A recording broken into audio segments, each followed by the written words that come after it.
రోజుకు 2 టమాటోలు 2 నెలలు తింటే ఏమవుతుందో తెలుసా?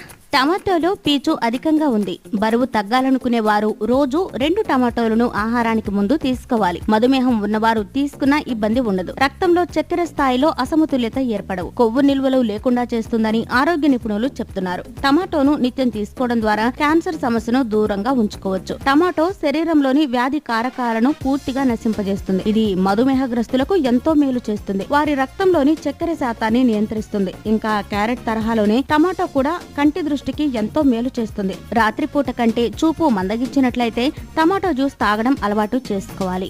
టమాటోలో కాల్షియం, విటమిన్ సి, ఫాస్ఫరస్ పుష్కలంగా ఉన్నాయి. తద్వారా శరీరానికి కావలసిన శక్తి అందడంతో పాటు బరువు పెరగనివ్వదు. ప్రతిరోజు 2 టమాటోలను నమిలి తినడం ద్వారా బరువు పెరగరు. 2 నెలల పాటు ఇలా చేస్తే శరీరానికి తగిన ఆకృతి సంతరించుకుంటుందని ఆరోగ్య నిపుణులు అంటున్నారు.